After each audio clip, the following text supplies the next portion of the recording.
Entonces, ahí estoy llegando de vuelta. Bueno, entonces estábamos en la aceleración. En la aceleración de C mirada desde el punto D. Entonces, eh, si estuviéramos dentro del caso 1 y tendríamos la aceleración hasta ahí, o sea, la debida traslación más la debida rotación, que son la normal más la tangencial, hasta ahí. Pero ¿qué pasa? Que no estamos en ese caso, estamos en el caso 2 y eso suma dos componentes. Una que es la aceleración de Coriolis, que ya lo hemos hablado, y la aceleración relativa. ¿Ah? Así como aparece la velocidad relativa, aparece la aceleración relativa, o de deslizamiento, que también se llama. Bien, desarrollado esto, este término está acá abajo, la aceleración de C, igual a la aceleración de D, más la normal, que es el doble producto vectorial del omega por el radio, la tangencial, el alfa por el radio, la aceleración de Coriolis, dos veces el producto de la velocidad angular por la velocidad relativa correspondiente, o sea, la velocidad angular de la barra CD, que es la velocidad angular del sistema auxiliar, multiplicado por la velocidad de deslizamiento o velocidad relativa entre el punto C y el punto D, que es lo mismo, más la aceleración relativa o de deslizamiento de C respecto de D. ¿Mm? Acá sigue siendo, acá sigue siendo C respecto de D. ¿Eh? Relativa, quiere decir velocidad de C respecto de D relativa. ¿Eh? También llamada velocidad de deslizamiento. Pero ahí está definido a quién le pertenece la velocidad de deslizamiento. Bien, ¿qué conocemos en esta ecuación vectorial? Conocemos que la aceleración de D vale 0, que esta aceleración la conocemos porque depende de los omega. Esta, ¿qué conocemos? Y su dirección, porque sé que esta es perpendicular a esta, por todo lo que hemos dicho, entre otras cosas. Bien, conocemos a esta porque conozco omega y conozco la velocidad relativa, entonces conozco el módulo de esta. Y por lo tanto, también puedo conocer la dirección porque surge del producto vectorial de omega por la velocidad. Por lo tanto, puedo determinar su dirección y también puedo considerar su sentido, todo. Entonces, de la aceleración de Coriolis conozco todo. Y de la aceleración relativa, o sea, la aceleración relativa de C respecto de D, y también voy a conocer su dirección, porque como le pasa a la velocidad, es la que tiene el punto C desplazándose sobre la barra. ¿Y qué es lo que veo yo desde mi sistema auxiliar? Y yo veo que la corredera se mueve respecto de mí siguiendo una línea. Yo no veo que rota la línea, que es el eslabón CD, porque yo estoy rotando con el eslabón. Entonces, ¿cómo me voy a dar cuenta? No me puedo dar cuenta, porque estoy rotando con el eslabón. Pero sí veo que la corredera se mueve respecto de mí, acercándose o alejándose en una línea recta, que es la línea del balancín CD. Entonces conozco esta dirección. Lo que no conozco es el módulo. Entonces tengo una incógnita aquí debido al módulo y una incógnita aquí debido al módulo. Todo lo demás es conocido. Es decir, que tengo un sistema de dos ecuaciones escalares con dos incógnitas. La puedo solucionar. Entonces, fíjense que es muy parecido al caso de manivela biela corredera, que con el planteo de dos ecuaciones ya lo puedo solucionar. Bueno, todo lo que acabo de decir está escrito aquí, y lo único que hemos hecho acá es, acá lo hemos escrito en forma sintética, digamos así, hemos puesto que la aceleración de C, que también es una aceleración de rotación, La aceleración de C es una aceleración de rotación. Lo hemos visto acá arriba. ¿Ah?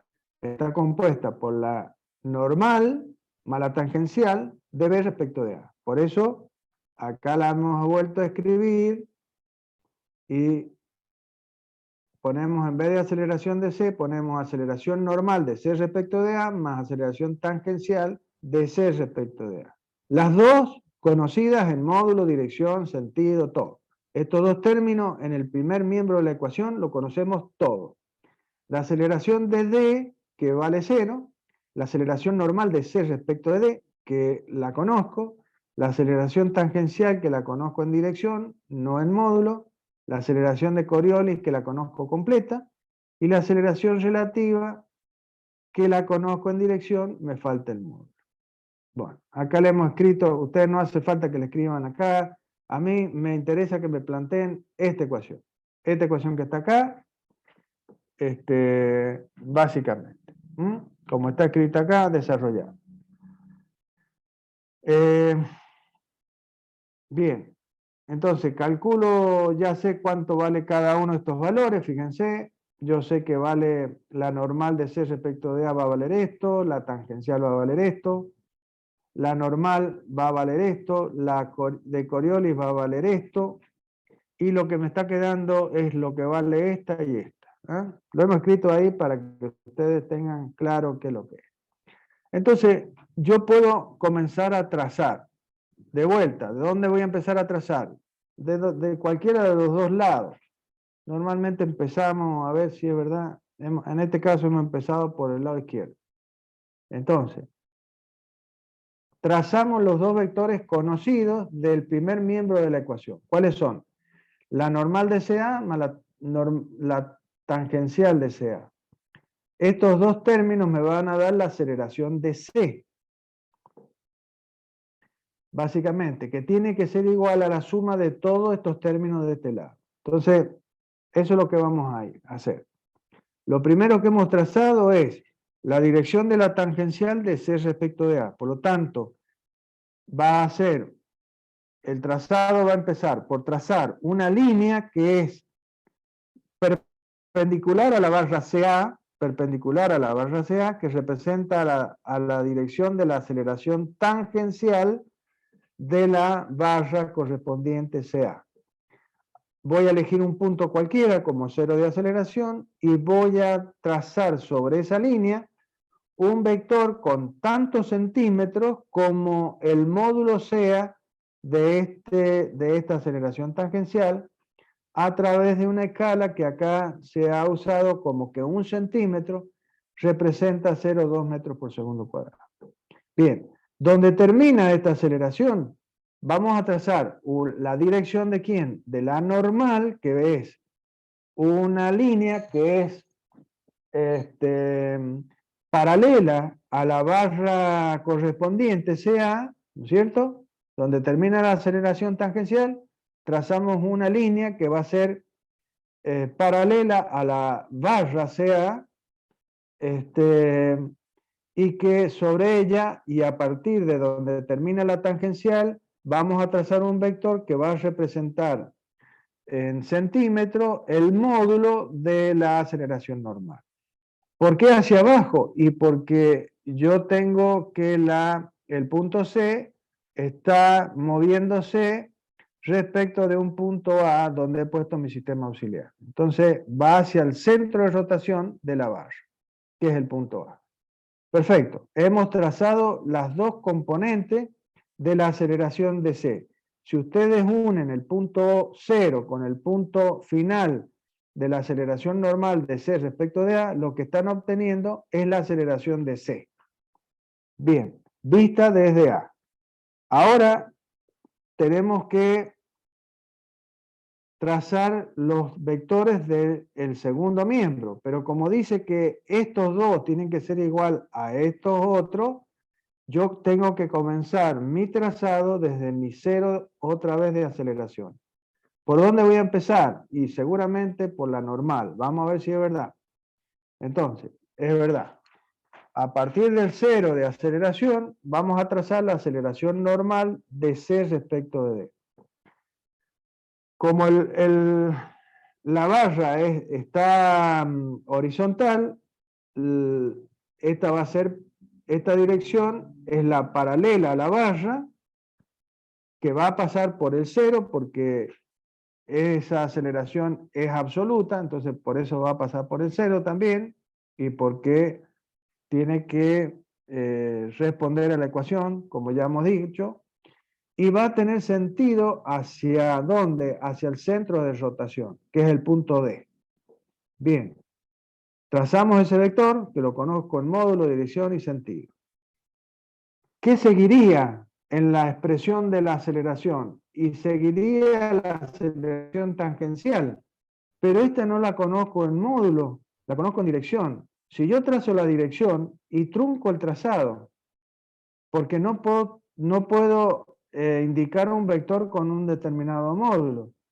Entonces, como la suma de vectores es conmutativa, o sea, no importa en el orden que tracemos los vectores, el resultado es el mismo, es que yo puedo saltear esta aceleración y trazar la aceleración de Coriolis, que es la que conozco, en módulo, dirección y sentido. Entonces, a partir de este vector aceleración normal de CD, voy a trazar la dirección de la aceleración de Coriolis. ¿Cuál es esa dirección? ¿Y qué sentido va a tener esa dirección?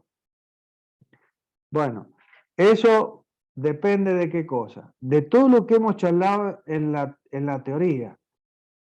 ¿Qué es lo que es la aceleración de Coriolis? Es un vector que surge del producto vectorial de omega por la velocidad. Entonces, ¿qué tienen que ver ustedes? Tienen que ver de los trazados hechos anteriormente, de velocidad y aceleración, de velocidad, perdón, acá, ¿qué sentido les dio omega? Como ustedes ven, omega, y como yo les hice ver, si ustedes llevan este vector y lo ponen en el punto C, hace que eso indica que la barra CD está rotando en sentido horario. Si es sentido horario, el sentido horario, como ustedes saben, por convención es negativo y quiere decir que el vector velocidad angular es entrante al plano. Acuérdense que la velocidad angular o la aceleración angular tiene de la dirección del eje que es perpendicular al plano sobre el cual se mueven los puntos correspondientes a los eslabones. O sea, el eslabón se mueve dentro del plano XY y el eje que está perpendicular será el eje Z. Por lo tanto, la velocidad angular y la aceleración angular tienen la dirección del eje de la Z, o sea, perpendicular al plano de la pantalla de ustedes. Eso ya se lo he dicho varias veces, no lo digo más. Entonces, el vector omega en este caso, como la velocidad angular es antihoraria, perdón, va a ser negativa, entonces el vector va a ser entrante.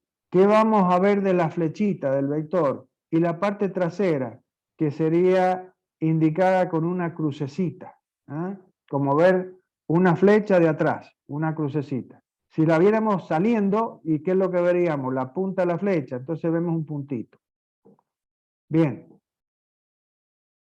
Y la velocidad relativa, ¿para dónde está? Y está hacia la derecha. Entonces, si ustedes hacen el producto vectorial, este producto vectorial, como yo les enseñaba en teoría, yo tengo un vector velocidad angular que está con dirección perpendicular a la pantalla, pero hacia adentro de la pantalla.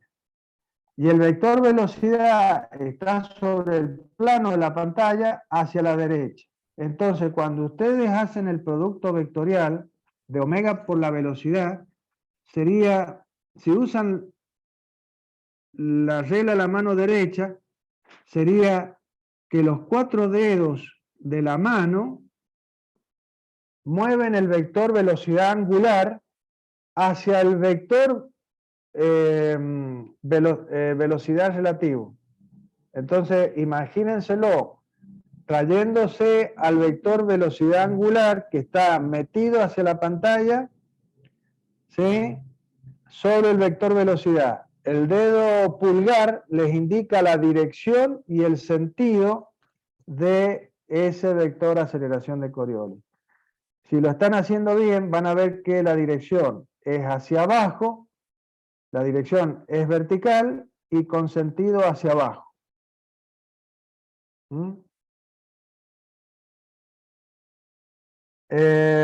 Si usan los tres dedos de la mano, podrían usar que el índice, que es el dedo con que indican, índice, es el que muestra la dirección y sentido de la velocidad angular, que es entrante a la pantalla. El mayor, que está a 90 grados, indicaría la dirección de la velocidad. Y el pulgar, la de la aceleración de Coriolis, que son los tres perpendiculares entre sí. Y ahí ven también que el pulgar va vertical y hacia abajo. ¿Sí? Y lo otro que yo les había dicho, y es la que a mí más me gusta, porque me independizo de los dedos, de la mano, y es que el producto vectorial indica que la dirección de la aceleración de Coriolis, la dirección y el sentido, las dos cosas, la aceleración de Coriolis, surge de hacer girar el vector velocidad relativa 90 grados en el sentido que indica omega. Entonces, si ustedes tienen el vector velocidad que está, como está acá, dibujado en el diagrama de velocidades, fíjense, el vector velocidad está dibujado en el diagrama como un vector que horizontal y sentido hacia la derecha. Si ustedes hacen girar a este vector 90 grados en la dirección, en el sentido que indica omega, que es horario, ¿qué les va a dar? Y les va a dar un vector que ha girado 90 grados hacia abajo y les da la dirección vertical y hacia abajo. O sea que las tres formas que les he explicado les da el mismo dirección y sentido. Como ustedes verán en el trazado, es lo que está indicado. Entonces, ¿qué vamos a hacer? Por el extremo de la aceleración normal de CD, vamos a trazar, ¿qué cosa? Una dirección que va a ser perpendicular a ¿quién? A la aceleración normal, que tiene la dirección de la barra, entonces va a ser perpendicular a la barra y sentido hacia abajo, que es lo que indica. Fíjense que la expresión de la aceleración de Coriolis dice que es el producto vectorial de omega por la velocidad. Entonces, así como yo les explicaba que la velocidad lineal siempre es perpendicular al radio en el plano, eso mismo se cumple en la aceleración de Coriolis. La aceleración de Coriolis siempre va a ser perpendicular a la velocidad relativa. ¿Por qué? Porque el vector omega siempre es perpendicular al plano. Entonces, en el plano, la aceleración de Coriolis y la velocidad relativa siempre van a ser perpendiculares. Si ustedes conocen la dirección de la velocidad relativa, conocen la dirección de la aceleración de Coriolis. Es perpendicular a esta. ¿Qué es lo que les queda ver? El sentido. Ese es el tema. Y bueno, de la manera que hemos dicho, lo pueden obtener. Ahí lo tenemos. Entonces hemos trazado todas las aceleraciones que conocíamos en la expresión. Hemos trazado todo. ¿Qué nos queda? La relativa y la tangencial, de las cuales conozco sus direcciones. Me faltan los módulos. Pero ¿qué pasó? Que en el trazado yo tengo dos extremos libres. Entonces, eso significa, y tengo dos direcciones, quiere decir que está la solución dada. ¿Por qué? Porque en un extremo trazo una dirección y por el otro extremo trazo la otra dirección. Y eso me ayuda, eso es lo necesario ¿para qué? Para completar el trazado y cerrar este polígono de aceleraciones. Entonces, acá dicen ustedes, y bueno, ingeniero, por este extremo, ¿a qué aceleración hago pasar? O por este extremo, ¿a cuál? Es independiente. Ustedes pueden trazar cualquiera de las dos direcciones por cualquiera de los dos extremos. ¿Por qué? Por lo mismo que he dicho antes. La suma de vectores es conmutativa. Yo puedo trazar cualquier vector y la suma me tiene que dar lo mismo. Entonces, primeramente, fíjense, pensando en eso, nosotros hemos hecho las dos formas. A partir de la aceleración de Coriolis, ¿qué hemos hecho? Hemos trazado la aceleración relativa, o sea que donde termina la aceleración de Coriolis, hemos trazado la aceleración relativa.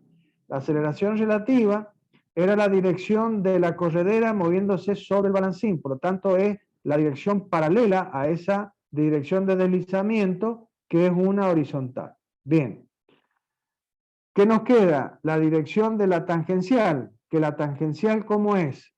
Es la tangencial de C respecto de D. Por lo tanto, tiene que ser normal al vector de posición y por lo tanto al eslabón correspondiente que es el CD.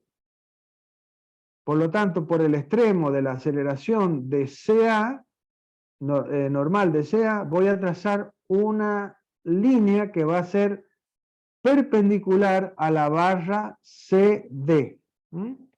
Fíjense, una que me representa la dirección de la aceleración tangencial de C respecto de D, que tiene que ser perpendicular a la normal. Bien, ahí cerré mi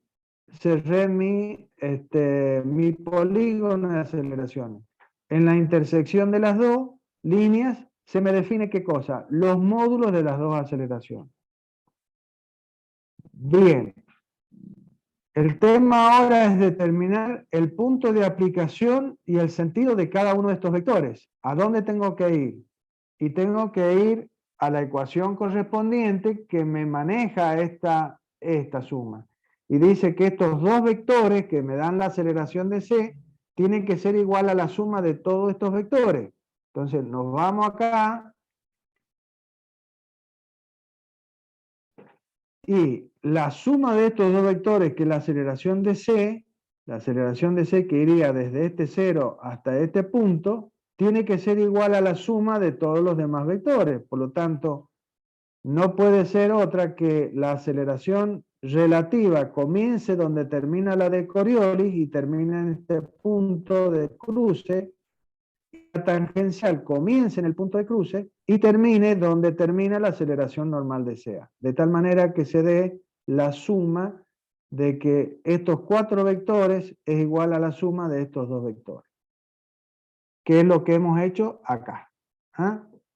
Fíjense. Entonces, la aceleración de C sería un vector que no lo hemos hecho, que va desde 0 hasta el punto de cruce, que es este punto de acá. Entonces, por un lado, la aceleración de C es la suma de las dos aceleraciones, que son las aceleraciones del primer término, o la suma de los cuatro vectores que están en el segundo término. Acá hemos hecho lo mismo, pero al revés, para que ustedes vean que llegamos al mismo resultado. Fíjense, en vez de haber trazado la aceleración relativa por el extremo de Coriolis, la hemos trazado por el extremo de la aceleración normal de CA, al revés, ¿eh? Por ahí. Y después, por el extremo de la aceleración de Coriolis, hemos trazado la tangencial. ¿Está bien? La tangencial. Pero ¿qué pasa? ¿Por qué no lo hicimos antes así? Porque los íbamos a confundir. Porque la aceleración tangencial de la barra, como es perpendicular a la barra, y la aceleración de Coriolis también es perpendicular a la barra de CD, coinciden, son colineales, nada más que, como vemos, tienen sentidos contrarios. Es decir, el corte entre las dos direcciones está acá, sobre esta dirección. Entonces, la aceleración tangencial comienza donde termina Coriolis y hasta dónde va, hasta el punto de corte.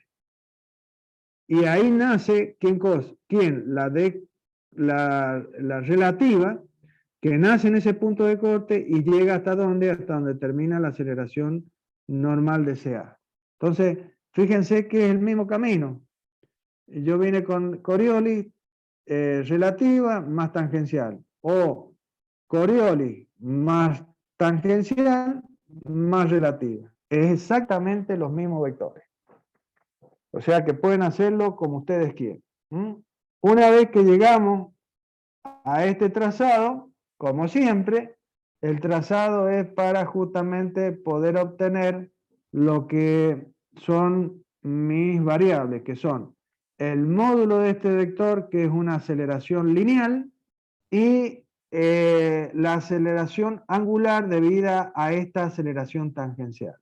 Entonces, mido este vector que está en centímetros, lo multiplico por la escala y obtengo en metros por segundo. Mido este vector, lo multiplico por la escala, lo divido en el radio y obtengo, ¿qué cosa? La aceleración angular de la barra CD. Fin de la historia. Entonces, están resueltos ahí los tres problemas básicos de lo que son los mecanismos. El cuadrilátero articulado, el mecanismo de manivela vila corredera y el mecanismo de manivela corredera, que es el mecanismo que representa un poquito más de complicación en cuanto a la aparición de la aceleración de Coriolis y esas cosas. Pero que ustedes ven no representa ninguna otra cuestión que el de manejar el hecho matemático de qué es lo que es una aceleración de Coriolis, de qué depende, del omega, de la velocidad. Si yo conozco la velocidad angular y conozco la velocidad lineal relativa, el producto vectorial me indica dirección, sentido del vector aceleración de Coriolis, como lo hemos visto. O sea, es todo exactamente lo mismo para cualquier problema que debamos resolver. Es exactamente lo mismo. ¿Estamos de acuerdo, chicos? Sí, profe, quedó bastante claro. ¿Está bastante claro esto o no? Sí, profe, ahí quedó bien. Muy bien explicado, Bueno. no perdemos. Bueno, miren, acá está resuelto los mismos problemas, pero en forma analítica. En forma analítica. Esto ustedes lo han visto en mecánica teórica, pero yo se los he resuelto también analíticamente y lo tienen acá. De cualquier manera, yo no lo voy a tomar en forma analítica, lo voy a tomar en forma gráfica, ¿sí? Así que ustedes prepárense para eso. De cualquier manera está resuelto analítica, solamente recordándole cómo se hacía. Además hay otro problema ahí que veo si lo puedo explicar. Yo les explicaría rápidamente, si ustedes quieren, en forma analítica, uno de estos tres, porque es lo mismo para los tres. ¿Cuál era la cuestión acá en forma analítica? Era expresar a cada vector en función de sus componentes. En cada vector representarlo por sus componentes en las direcciones de los ejes X e Y. Por lo tanto, yo debo expresar a cada uno de estos vectores por las componentes correspondientes. ¿ah? El planteo de las ecuaciones es exactamente lo mismo. El método del movimiento relativo es exactamente lo mismo, los conceptos son exactamente lo mismo. Yo pongo el sistema absoluto, pongo el sistema auxiliar, todo es exactamente lo mismo. El planteo de las ecuaciones son exactamente las mismas ecuaciones. El tema es que ahora a esas ecuaciones las tengo que expresar en función de de cuáles son las componentes de cada uno de estos vectores que están en la ecuación. El vector velocidad de v es un vector que no conozco, porque yo no conozco la dirección del vector. No conozco ni la dirección ni el módulo. Entonces, ¿cómo lo voy a expresar? En función de sus coordenadas. ¿Cuáles son las coordenadas de ese vector? Son las proyecciones de ese vector velocidad de v que está en el plano con una determinada dirección, que yo sé que es el de la perpendicular a la barra, pero de ahí en más no sé otra cosa. Entonces, ¿cómo lo pongo? Como la componente de la velocidad, la proyección de la velocidad de v en la dirección de x por el versor y, que le da el carácter vectorial a este módulo, que es la velocidad de vx, más la velocidad de v, el módulo de la velocidad de vi, o sea, la proyección sobre el eje de la y, por el versor j, que es el versor que define al eje de la y. La velocidad de a vale 0, como ya sabíamos. El omega es un omega que lo conocemos porque es dato y que, según me han dicho, es horario. Por el hecho de ser horario es negativo, por eso aparece un menos acá, y que omega vale 10 radianes por segundo. Ojo, ustedes vean que acá dice omega igual a 10 radianes, pero el omega está indicado como horario, por lo tanto ustedes saben que esto vale menos 10. Ahí lo tienen. ¿Y en qué dirección está? En la dirección del eje de la z, por lo tanto será k. Y esto está indicándole lo que yo les dije anteriormente, es menos k, por lo tanto está en la dirección que yo les dije, introduciéndose a la pantalla. Y luego, eso es omega b. ¿Y el radio cómo lo pongo? Y lo pongo también en función de sus dos proyecciones. El radio, que es el eslabón, BA, es un vector que está a 45 grados. Por lo tanto, va a tener dos componentes una sobre el X y una sobre el Y. Y que lo voy a poner, ¿cuánto vale ese vector? Vale 0,25, que es la longitud de este eslabón. Por lo tanto, la componente, la dirección del eje X será 0,25 por el coseno de 45 según Y, más 0,25 por el seno de 45 según J. Lo cual esto es 0,18 según Y más 0,18 según J. Entonces ahí he expresado a cada uno de estos vectores, por las componentes. Hemos descompuesto en ambas direcciones. Todo esto, ¿por qué? Porque yo finalmente tengo que llegar a las dos ecuaciones, una en X y una en Y. Y si ustedes ven acá, esto es el producto vectorial de omega por el radio, donde el radio está sobre el eje sobre el plano XY, es un vector que está sobre el plano XY, pero omega es un vector que está perpendicular al plano XY. Entonces tengo que resolver este producto vectorial que está acá, que es el laburo de esto.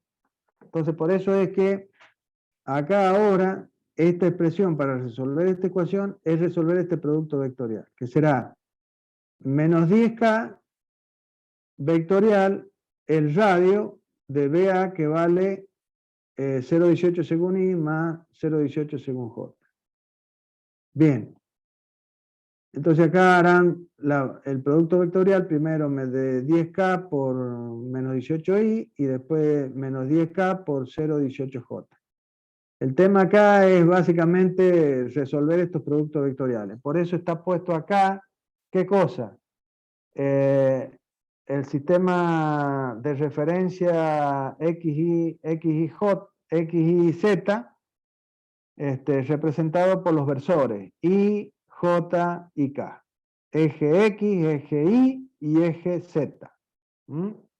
Entonces, el producto vectorial de K por I, ¿sí? Sería que K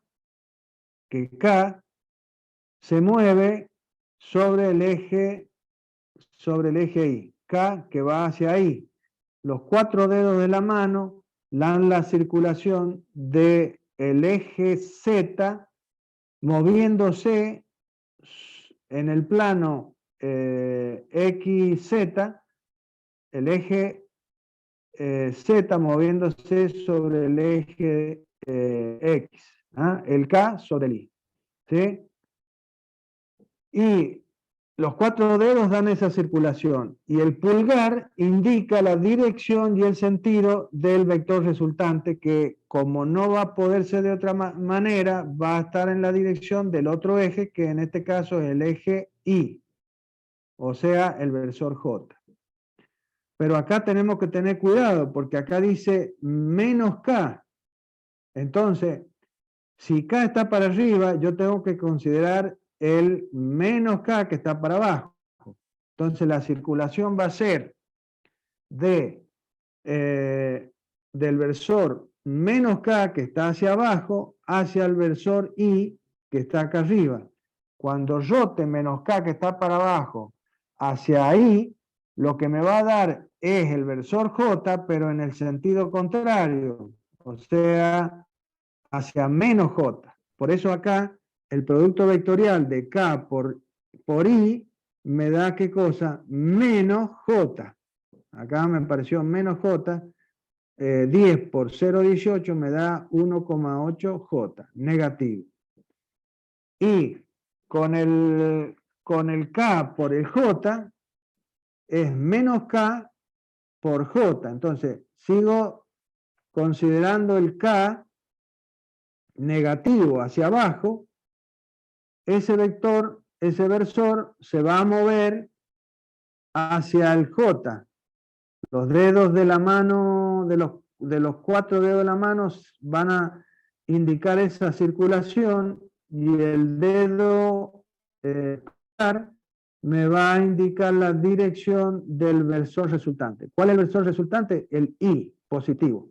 Por eso el producto vectorial de K por J, de menos K por J, me da el I positivo. 1,8i menos 1,8j. Y eso lo que les muestra es que la velocidad es un vector que está a 90 grados respecto del vector posición, RB_A. Está a 90 grados. Y fíjense que han cambiado, los valores se han invertido, los valores de I por los valores de J, ¿eh? Básicamente.